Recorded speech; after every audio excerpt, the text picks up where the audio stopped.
সংবাদে আপনাকে স্বাগতম। শুরুতেই সংবাদ শিরোনাম, এরপর বিস্তারিত। গাজায় ইসরায়েলের নতুন হামলা, গুড়িয়ে দেওয়া হলো মসজিদ। মার্কিন ইসরায়েলি হামলায় ইরানের ৩৫০ জনের বেশি সরকারি কর্মী নিহত। ইরাকের ড্রোন হামলা রুখে দিল সৌদি, উপযুক্ত সময়ে জবাব দেওয়ার হুঁশিয়ারি। চীন পাকিস্তান মোকাবেলায় ২০০ যুদ্ধ জাহাজের নৌবাহিনী গড়ছে ভারত। আপনি যদি মুসলিমদের পাশে থাকতে চান তাহলে ভিডিওতে লাইক করে চ্যানেলটি অবশ্যই সাবস্ক্রাইব করে দিবেন। এখন বিস্তারিত। গাজায় ইসরায়েলের নতুন হামলা, গুড়িয়ে দেওয়া হলো মসজিদ। গাজা উপত্যকা জুড়ে নতুন করে আবার হামলা শুরু করেছে দখলদার ইসরায়েল। এসব হামলায় অন্তত একজন নিহত এবং আরও ২২ জন আহত হয়েছেন। বুধবার ২৯ জুলাই দেইর আল বালাহ থেকে এ খবর জানিয়েছেন সংবাদ মাধ্যম আল জাজিরার প্রতিনিধি তারেক আবু আজ্জুম। গাজা সিটির একটি এলাকা থেকে বাসিন্দাদের জোরপূর্বক সরিয়ে দেওয়ার পর সেখানে হামলা চালিয়ে একটি মসজিদ পুরোপুরি গুড়িয়ে দেওয়া হয়েছে। এছাড়া এ হামলায় বাস্তুচ্যুত ফিলিস্তিনিদের আশ্রয় নেওয়া কয়েক ডজন তাঁবুও ক্ষতিগ্রস্ত হয়। অন্যদিকে নুসৈরাত শরণার্থী শিবিরে চালানো পৃথক এক হামলায় একজনের প্রাণহানি ঘটেছে। মার্কিন ইসরায়েলি হামলায় ইরানের ৩৫০ জনের বেশি সরকারি কর্মী নিহত।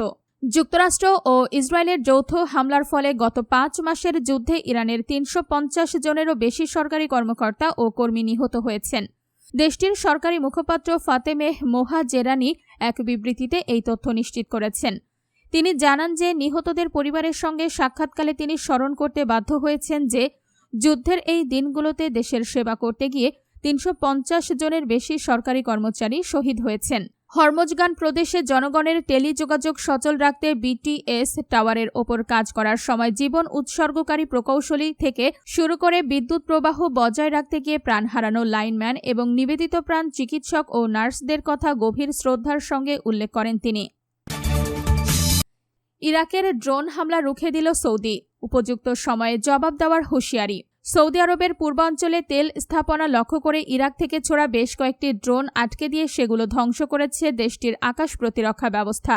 বুধবার ২৯ জুলাই সৌদি প্রতিরক্ষা মন্ত্রণালয় এ কথা জানিয়েছে।